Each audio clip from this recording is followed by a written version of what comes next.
नमस्कार साथियों, the English mastery hub में आप सभी का स्वागत है। और जैसा कि आज आप टाइटल देख रहे हैं, वो हमारी इंग्लिश ग्रामर से रिलेटेड एक क्लास होने वाली है। वो क्लास है टेंस की, और टेंस का मतलब होता है काल या फिर समय। ठीक है, तो आइए हम क्लास है वो स्टार्ट करते हैं, और उसके बाद हम है वो टेंस के बारे में जानते हैं। तो टेंस हमारी क्या रहेगी, आज की क्लास रहेगी। ठीक है, तो इसके बारे में हम जान लेते हैं कि टेंस कितने प्रकार का होता है। तो टेंस देखो कितने प्रकार का होता है। टेंस होता है 3 प्रकार का। कितने प्रकार का? 3 प्रकार का टेंस होता है। ठीक है, जिसमें से पहला हम जानते हैं, तो पहला होगा प्रेजेंट। ठीक है, दूसरा होगा पास्ट, और तीसरा होगा फ्यूचर। ठीक है, अब इन तीनों का मतलब क्या होता है? तो तीनों का मतलब होता है, पहला जो प्रेजेंट जो आपको दिया हुआ है वो है वर्तमान काल। और वर्तमान काल यानी वर्तमान समय को क्या करेगा, डिनोट करेगा। उसके बाद में दूसरे का हम मतलब जानते हैं, तो दूसरे का मतलब होता है भूतकाल। और हम इसे सरल वे के अंदर हम जाने तो इसका मतलब होता है बीता हुआ काल, यानी जो बीत गया समय वो क्या होता है, इस टेंस में काउंट होता है। उसके बाद हम जानते हैं तीसरे का प्रकार, और तीसरे का नाम हिंदी अर्थ है भविष्य काल। क्या है? भविष्य काल है। अब देखो, हम जानते हैं इनका जो हिंदी अर्थ है उसके बारे में इसकी परिभाषा जानते हैं। ठीक है, तो देखो, प्रेजेंट यानी क्या होगा, वर्तमान काल होगा। पास्ट यानी क्या होगा, भूतकाल और बीता हुआ काल होगा। ठीक है, उसके बाद फ्यूचर यानी भविष्य काल होगा। ठीक है, यानी वर्तमान संदर्भ के अंदर जब हम बात करें तो कौन सा टेंस आएगा, प्रेजेंट आएगा। उसके बाद में बीते हुए संदर्भ के अंदर अगर हम बात करें तो कौन सा टेंस आएगा, पास्ट आएगा। ठीक है, जिस प्रकार मैं बात करूं कि महाराणा प्रताप का जन्म कब हुआ। ठीक है, तो महाराणा प्रताप का जो जन्म हुआ वो कौन से टेंस में हुआ, पास्ट में हुआ। ठीक है, यानी पास्ट यानी भूतकाल। उसके बाद हम बात करते हैं फ्यूचर के बारे में, और फ्यूचर का मतलब होता है भविष्य काल। क्या होता है, भविष्य काल यानी भविष्य में आने वाली घटनाओं के बारे में हम क्या करते हैं, संभावनाएं जो व्यक्त करते हैं उस पर बना हुआ पूर्णतः जो टेंस है वो है हमारा फ्यूचर यानी भविष्य काल। भविष्य की घटनाओं को क्या किया जाएगा, यहाँ डिनोट किया जाएगा। ठीक है, उसके बाद हम जानते हैं कि प्रत्येक टेंस को कितने भागों के अंदर डिवाइड किया गया है, यानी बांटा गया है। अब ये तो है टेंस का डिवाइड, यानी टेंस को क्या किया गया है, डिवाइड किया गया है। डिवाइड का मतलब होता है बांटना। क्या होता है, बांटना। और आप गणित के अंदर पढ़ते हैं भाग, उसी प्रकार क्या है, इसको बांटना। ठीक है, जिस प्रकार एक सेव है, एक सेव को क्या करना है, 10 बराबर टुकड़ों के अंदर बांटना है, और 10 विद्यार्थियों के अंदर क्या करना है, बराबर टुकड़ों के अंदर बांटना है। तो उस सेव के अंदर हम क्या करेंगे, उस सेव के टुकड़े करेंगे। क्या करेंगे, टुकड़े करेंगे। इसका मतलब क्या होता है, डिवाइड यानी बांटना, यानी हम क्या कर रहे हैं, उस सेव को बांट रहे हैं। ठीक है, उसी प्रकार how many divide of the tense, यानी टेंस को कितने भागों के अंदर बांटा गया है। ठीक है, तो टेंस को 3 भागों के अंदर बांटा गया है, जो कि प्रेजेंट, पास्ट और फ्यूचर होगा। ठीक है, साथ साथ आप याद भी कर लेंगे और समझ भी लेंगे। ठीक है, और उसके बाद में आप क्या कर लें, एक दो बार रिवीजन कर लें, ताकि आपका जो टेंस का जो कंफ्यूजन है वो दूर रहे, और अच्छे तरीके से आप टेंस से संबंधित जितनी भी चीजें हैं वो अच्छे तरीके से क्या कर पाए, इंप्रूव कर पाए। ठीक है, उसके बाद हम बात करते हैं प्रेजेंट, यानी इन तीनों को तो बांट दिया। पहला हो गया प्रेजेंट, दूसरा हो गया पास्ट, और तीसरा हो गया फ्यूचर। 3 भागों के अंदर बांट दिया। अब हम बात करते हैं कि सब डिवाइडेड क्या किया गया है, सब डिवाइडेड किया गया है। अब सब डिवाइडेड का जब भी बात आती है तो सब डिवाइडेड का मतलब होता है उपभाग। क्या होता है, उपभाग होता है। ठीक है, उपभाग का मतलब होता है कि इस प्रेजेंट को भी बांटा गया है आगे। ठीक है, उसके बाद में पास्ट को भी बांटा गया है, और फ्यूचर को भी क्या किया गया है, बांटा गया है। तो सबसे पहले हम प्रेजेंट के बारे में जानते हैं कि प्रेजेंट को कितने पार्ट के अंदर बांटा गया है। तो प्रेजेंट जो टेंस है उसको सब डिवाइडेड किया गया कितने भागों के अंदर, 4 भागों में। कितने भागों में, 4 भागों के अंदर इसे सब डिवाइडेड किया गया है। ठीक है, अब वो 4 भाग है कौन कौन से, तो देखो 4 भाग कौन कौन से हैं। पहला भाग है इसका प्रेजेंट, तो आएगा ही आएगा आगे नाम, प्रेजेंट सिंपल या फिर इंडेफिनाइट टेंस भी इसे हम क्या करते हैं, बोलते हैं प्रेजेंट सिंपल टेंस। ठीक है, उसके बाद में दूसरे की मैं बात करूं तो दूसरा होगा प्रेजेंट कॉन्टिन्यूस टेंस। इसे क्या करते हैं कुछ विद्यार्थी, कॉन्टिन्यूस बोलते हैं, बल्कि ये कॉन्टिन्यूस नहीं होता, कॉन्टिन्यूस टेंस होता है। क्या होता है, कॉन्टिन्यूस टेंस होता है, इसका सही उच्चारण है वो। ठीक है, उसके बाद में तीसरा जो पार्ट होगा, इसका तीसरा पार्ट होगा प्रेजेंट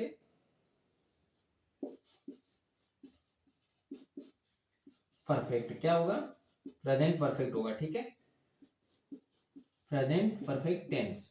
उसके बाद में चौथा चौथा जो पार्ट है वो होगा प्रेजेंट परफेक्ट कॉन्टिन्यूस टेंस। आगे मैं टी लगा रहा हूँ, आप समझ जाना कि ये टेंस है, ठीक है। ठीक है, आगे पॉइंट यानी टेंस है।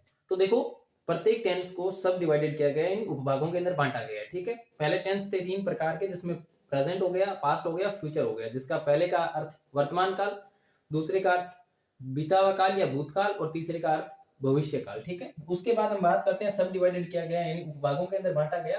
तो प्रत्येक टेंस को 4-4 उपभागों के अंदर क्या किया गया है, बांटा गया है। जिसके अंदर पहले हम बात करें तो पहला हो गया प्रेजेंट सिंपल, और उसके बाद में इसे हम इंडेफिनाइट भी बोलते हैं। उसके बाद में प्रेजेंट कॉन्टिन्यूस टेंस, और उसके बाद में प्रेजेंट परफेक्ट टेंस, और उसके बाद में प्रेजेंट परफेक्ट कॉन्टिन्यूस टेंस। और अब हम बात करते हैं पास्ट की। तो पास्ट को कितने भागों में बांटा गया है, पास्ट को भी 4 भागों के अंदर बांटा गया है। क्या पास्ट को भी 4 भागों के अंदर बांटा गया है, ठीक है। और उसके बाद में फ्यूचर को भी 4 उपभागों के अंदर बांटा गया है, ठीक है। ये संदर्भ चलता रहेगा, क्योंकि प्रेजेंट को जब बांटा है 4 उपभागों के अंदर, तो पास्ट को भी तो 4 उपभागों के अंदर बांटना पड़ेगा।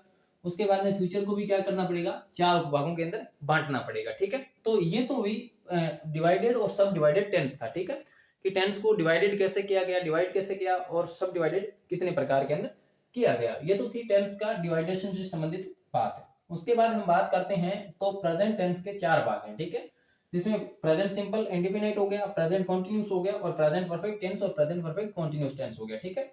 अब हम बात करते हैं तो प्रेजेंट सिंपल टेंस के अंदर इसका परिभाषा क्या होती है और इसका प्रयोग किस प्रकार किया जाता है, ठीक है। इसका जो प्रयोग और इसका जो परिभाषा है वो क्या होती है, तो देखते हैं। मैं मिटा रहा हूँ, एक बार साइड हो रहा हूँ, आप स्क्रीनशॉट ले लें और अच्छे तरीके से इसे क्या कर लें, नोट्स मेकिंग पैटर्न के अंदर लिख लें, ताकि आप बार बार रिपीट करें और अच्छे तरीके से अपनी इंग्लिश के अंदर इंप्रूवमेंट दिखा सकें, ठीक है। और एक हम बात करें तो जितना हम समझ रहे हैं उतना टेंस है वो, यानी अंग्रेजी है वो इतना हार्ड है नहीं जितना हम समझ रहे हैं, ठीक है। हम अच्छे तरीके से इसको क्या कर सकते हैं, इंप्रूव कर सकते हैं, अगर 100% कॉन्स्टिट्यूशन हो तो हमारे अंदर, ठीक है। कंसिस्टेंस अगर होगा, यानी हम लगातार जारी रहेंगे इसके अंदर, तो हम इसको सरल कर पाएंगे, ठीक है। तो आइए हम बात करते हैं पहले प्रेजेंट सिंपल के बारे में।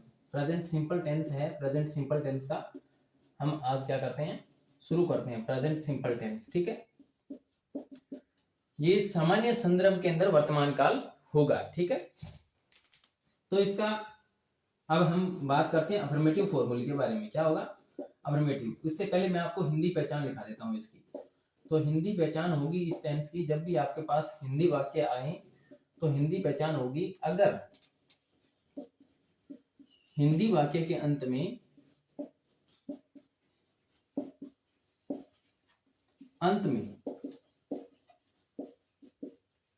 ता है,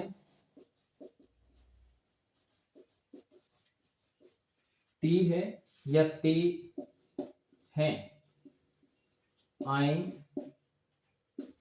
तो प्रेजेंट सिंपल टेंस होगा। यानी इसकी हिंदी पहचान अगर हम बात करें तो हिंदी वाक्य के अंत में क्या आएगा, ता है, ती है, ते है आएगा, तो कौन सा टेंस होगा, प्रेजेंट सिंपल टेंस होगा, ठीक है। यानी वाक्य अपने सामने फेस होगा हिंदी का, तो हम समझ जाएंगे कि ये टेंस कौन सा है, प्रेजेंट सिंपल। यानी इससे किससे, इस हिंट से हम क्या कर लेंगे, समझ जाएंगे, ठीक है। वैसे तो अगर मैं बात करूं तो जब भी एग्जाम के अंदर आपको वर्ब फिल करवाना अगर पूछेगा कोई भी, तो इंग्लिश का सेंटेंस फेस होगा, लेकिन हम एक बेसिक तैयार करने के लिए क्या करेंगे, हिंदी को साथ में मिलाकर कोरिलेट करके सीखेंगे, ताकि हमारा बेस मजबूत हो। अगर बेस मजबूत हो जाएगा तो हम अच्छे तरीके से वर्ब को भी क्या कर सकते हैं, फिल कर सकते हैं, और टेंस को भी फाइंड आउट कर सकते हैं कि टेंस कौन सा है। लेकिन सबसे पहले हमें बेस बनाना बहुत जरूरी है, ठीक है। तो आइए हम बात करते हैं इसका अफर्मेटिव का। अफर्मेटिव का मतलब होता है साधारण या सकारात्मक। क्या होता है, साधारण या सकारात्मक। साधारण या सकारात्मक सेंटेंस। साधारण और सकारात्मक का मतलब ये है कि इसके अंदर नेगेटिव भावना नहीं होगी, यानी ये क्या होगा, पूर्णतया पॉजिटिव सेंटेंस होगा, ठीक है। इसका फॉर्मूला होता है सब्जेक्ट प्लस, सब्जेक्ट में आपको पूरा लिखा देता हूं, सब्जेक्ट प्लस वर्ब की क्या आएगी, फर्स्ट फॉर्म, और उसके साथ अस या ईएस आएगा, ठीक है। उसके बाद हम बात करें तो क्या आएगा, ऑब्जेक्ट आएगा। ठीक है, अब हम अस या ईएस का प्रयोग कब और कहाँ करें। सबसे बड़ी दिक्कत यही रहती है कि अस या ईएस का प्रयोग कहाँ और कब करें और कैसे करें। ठीक है, तो आइए अस या ईएस का प्रयोग हम जानते हैं। देखो, ईएस का प्रयोग अगर हम जान लेंगे तो अस का प्रयोग अपने आप क्या हो जाएगा, हो जाएगा। जैसे कहते हैं ना भाई, कुछ चीजें क्या होती है हमें फिलअप करनी पड़ती है, लेकिन कुछ चीजें, कुछ एक चीज का हम क्या कर लेते हैं, फॉर्मूला जान लेते हैं, जैसे नियम जान लेते हैं, तो दूसरी चीज है वो अपने आप फिलअप हो जाएगी। तो ईएस का प्रयोग करते हैं। ईएस का प्रयोग हम करेंगे कौन कौन से अक्षरों के पीछे क्या क्या आए तब। देखो, ईएस का प्रयोग या तो अस आ जाए, या डबल अस आ जाए, या सी एच आ जाए, या सी डबल एच आ जाए, या एक्स आ जाए, या ओ आ जाए। उन सब के पीछे हम किसका प्रयोग करेंगे, ईएस का प्रयोग करेंगे। बाकी सब के साथ हम किसका प्रयोग करेंगे, अस का प्रयोग करेंगे। जिस प्रकार मैं आपको करके बताता हूँ। देखो, मेरे पास दो वर्ब है। पहली वर्ब है गो और दूसरी वर्ब है प्ले। क्या है, गो का मतलब जाना होता है, प्ले का मतलब खेलना होता है। ठीक है, तो इसके साथ मैं क्या करूंगा, ईएस का प्रयोग करूंगा। क्यों करूंगा, क्योंकि लास्ट में कौन सा अक्षर आया है, ओ आया है। ठीक है, तो क्या हो जाएगा, गोज हो जाएगा। और इसके अंदर मैं अस का प्रयोग करूंगा। कैसे, तो देखो, अस यानी लास्ट में क्या आया है, वाई आया है। मैंने बता दिया ना आपको कि सी आए, सी डबल एच आए, या डबल सी आए, या एक्स आए, या अस आए, या डबल अस आए, या ओ आए, तो हम किसका प्रयोग करेंगे, ईएस का प्रयोग करेंगे। और बाकी सबके साथ अस का प्रयोग हम करेंगे। ठीक है, तो ये तो था हमारा कौन सा, अस या ईएस का फॉर्मूला, यानी इसको प्रयोग कैसे करें, how that usage of the अस या ईएस। ठीक है, उसके बाद में हम एक सेंटेंस लेते हैं। ठीक है, सेंटेंस का मतलब होता है वाक्य। क्या होता है, वाक्य। देखो, हम वाक्य हिंदी में लेते हैं, राम बाजार जाता है। राम क्या करता है, बाजार जाता है। तो राम बाजार जाता है, इसका मतलब राम तो क्या हो गया, राम हो गया प्रॉपर नाउन। ठीक है, राम क्या हो गया, प्रॉपर नाउन हो गया। अब मेरे साथ साथ आप भी क्या करेंगे, इसको इंग्लिश के अंदर ट्रांसलेट करेंगे। और फॉर्मूला हमारा कह रहा है कि सबसे पहले सब्जेक्ट, उसके बाद में वर्ब, और उसके बाद में अस या ईएस, और उसके बाद में ऑब्जेक्ट। तो देखो, सब्जेक्ट इसके अंदर हो गया राम, यानी मेन कर्ता कौन है, राम है, तो राम आ जाएगा। उसके बाद हम बात करते हैं वर्ब। तो वाक्य के अंदर वर्ब कौन सा हो सकता है, बाजार एक स्थान है, तो ये वर्ब नहीं हो सकता। जाता है, ये क्या हो सकता है, वर्ब हो सकता है। वर्ब का मतलब क्रिया होता है। क्या होता है, क्रिया होता है। तो राम बाजार जाता है, और जाने को इंग्लिश में क्या कहते हैं, गो कहते हैं। क्या कहते हैं, गो कहते हैं। गो के साथ हम क्या लगाएंगे, अस या ईएस, क्या लगाएंगे, ईएस लगाएंगे। क्या लगाएंगे, ईएस लगाएंगे। क्यों लगाएंगे, क्योंकि वर्ब के पीछे क्या है, ओ है, और ओ आए तो हम किसका प्रयोग करते हैं, ईएस का। Ram goes to market. अब मैं आपको एक एक चीज है वो क्लियर करवाऊंगा। देखो कि यहाँ राम तो सब्जेक्ट हो गया, गो वर्ब हो गई, और अंतिम में ओ आया इसलिए ईएस लगा दिया। ठीक है, यहाँ तक तो बहुत अच्छी बात है। लेकिन उसके बाद में टू आ गया, और मार्केट, मार्केट तो हो गया देखो ऑब्जेक्ट। क्या हो गया, ऑब्जेक्ट हो गया, यानी ये क्या है, ये कोई स्थान है। ठीक है, तो ये क्या हो गया, स्थान है, तो नाउन हो गया। क्या हो गया, नाउन हो गया। ये भी समझ में आ गया, लेकिन आपके टू समझ में नहीं आया। तो मैं यहाँ आपको कंफर्म करवा देता हूँ। टू तो होता है जाने के संदर्भ में प्रयोग। किसके संदर्भ में, जाने के संदर्भ में प्रयोग होता है, जाने के संदर्भ में। ठीक है, और फ्रॉम का प्रयोग अगर हम देखें तो फ्रॉम का प्रयोग होता है आने के संदर्भ में। क्या होता है, आने के संदर्भ में। यानी टू का प्रयोग जाने के संदर्भ में। अब राम जा रहा है तो क्या लगाएंगे, टू लगाएंगे, और अगर राम आता तो क्या लगाते, फ्रॉम लगाते। क्या लगाते, फ्रॉम लगाते। ठीक है, तो यहाँ तक तो वह हमारा अफर्मेटिव सेंटेंस, अफर्मेटिव फॉर्मूला का सेंटेंस, यानी हमने अफर्मेटिव फॉर्मूला, साधारण और सकारात्मक जो फॉर्मूला था, उसके बेसिस पर हमने क्या किया है, वाक्य किया है। और कल हम आगे आने वाली जो क्लास है उसके अंदर नेगेटिव और इंटरोगेटिव नेगेटिव भी हम क्या करेंगे, करेंगे। आशा है मुझे कि आपको वीडियो अच्छी लगी होगी, और टेंस से संबंधित जो टॉपिक था उसके अंदर आपको समझ आ रहा होगा, और आप निरंतर अपनी पढ़ाई के प्रति अग्रसित हैं और अच्छे तरीके से पढ़ाई कर रहे होंगे। अगर आप लगातार पढ़ाई करेंगे और लगातार क्लासें लेंगे तो आप क्या करेंगे, अपने इंग्लिश के अंदर इंप्रूवमेंट दिखा सकेंगे।